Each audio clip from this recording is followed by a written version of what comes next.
société civile en République démocratique du Congo, NDC, a suivi avec consternation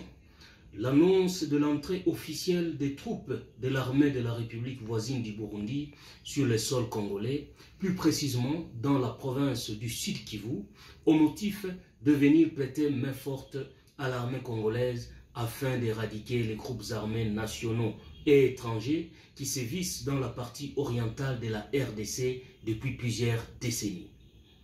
La nouvelle dynamique de la société civile rappelle que, dans sa lettre ouverte du 17 juin 2022, adressée à son Excellence Monsieur le Président de la République, Félix Antoine Tshisekedi Tshilombo, elle avait exprimé son rejet total de tout accord autorisant le déploiement sur notre territoire national des nouvelles troupes étrangères sous prétexte de venir éradiquer les groupes armés. La NDC note avec déception que ces entrées dites officielles des troupes étrangères ne viennent qu'accentuer les problèmes au lieu de les résoudre, étant donné que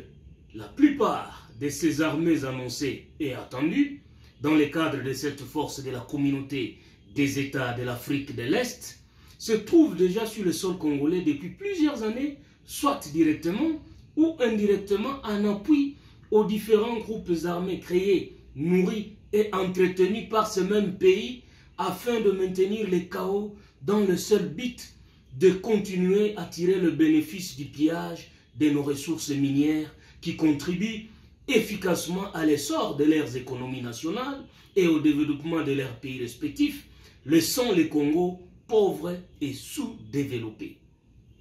La NDC se questionne sur ce que sera l'attitude de cette armée burundaise face aux groupes armés de son obédience, notamment les Imbonerakure, qui sont présents sur notre sol et qui s'affrontent impunément au raid Tabara et notre groupe armé burundais pour la NDC. Quoique le même pyromane et ce pays qui ne jure que par les chaos à l'est de la RDC, afin de tirer au maximum les dividendes économiques, à travers un pillage systématique des ressources de notre pays, peuvent mieux jouer le rôle de sapeurs-pompiers est une grave irresponsabilité politique des actuels dirigeants congolais. Répartir et attribuer des provinces entières aux armées étrangères, comme si le Congo n'existe plus comme État indépendant et souverain, est un fâcheux précédent qui se verrait comme une balkanisation de fait de notre pays dans sa partie est qui est aujourd'hui totalement abandonnée.